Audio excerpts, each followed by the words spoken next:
लेकिन क्या आप जानते हैं कि दुनिया भर में ऐसी जगह हैं जहां सूरज 70 दिन से ज्यादा गुरूब नहीं होता, जैसे कि Norway, Nunavut, Canada, Iceland, Alaska, Finland और स्वीडन। बेसिकली ये एक नेचुरल फिनोमेना है जो कि बेस कर रही है अर्थ की रोटेशन पे अराउंड इट्स ऑन एक्सिस।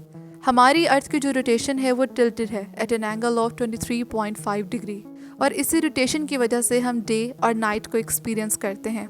और ये तो आपको पता है कि एक साल में जमीन सूरज के गिर्द अपना एक चक्कर मुकम्मल करती है। तो अर्थ की इन दो मूवमेंट्स, एक अपने एक्सिस के गिर्द और दूसरा सूरज के गिर्द, सीजन्स के आने जाने का सबब बनती हैं।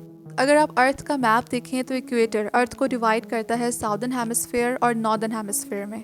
नॉर्दर्न हेमिस्फीयर में आर्टिक सर्कल और ट्रॉपिक ऑफ कैंसर आता है और साउदर्न हेमिस्फीयर में एंटार्क्टिक सर्कल और ट्रॉपिक ऑफ कैप्रिकॉन आता है। सूरज के गिर्द चक्कर लगाते हुए जब अर्थ का नॉर्थ पोल सूरज की तरफ टिल्ट झुकता है तो जो प्लेसेस आर्टिक सर्कल में मौजूद हैं, जैसे नॉर्वे, अलास्का, फिनलैंड, वो 24 आवर्स की डे लाइट एक्सपीरियंस करती हैं कई महीनों के लिए।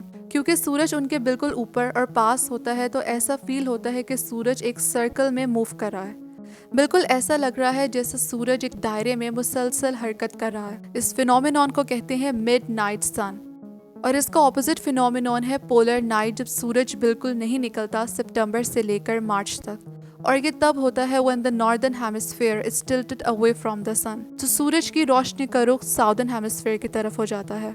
हमें इन्हीं आर्टिक और एंटार्क्टिक सर्कल में एक बहुत अमेजिंग एटमॉस्फेरिक फिनोमेनॉन देखने को मिलता है जिसे साउदर्न और नॉर्दर्न लाइट्स कहते हैं। ये लाइट की एक बहुत खूबसूरत डांसिंग वेव्स होती हैं। जब ये लाइट हाई साउदर्न लैटिट्यूड से विजिबल होती हैं तो इन्हें अरोरा ऑस्ट्रालिस कहा जाता है। जब ये नॉर्थ आर्टिक से डिस्प्ले होती हैं तो इन्हें अरोरा बोरियालिस कहा जाता है। ये नज़ारा इस कदर खूबसूरत होता है कि लाखों लोग इसको देखने के लिए जमा होते हैं। बेसिकली ये लाइट्स हमारे आसमान पर नज़र तो आ रही होती हैं, लेकिन ये सब सूरज के सरफेस पे होने वाली एक्टिविटी की वजह से होता है, जिसे सोलर स्टॉर्म्स कहा जाता है।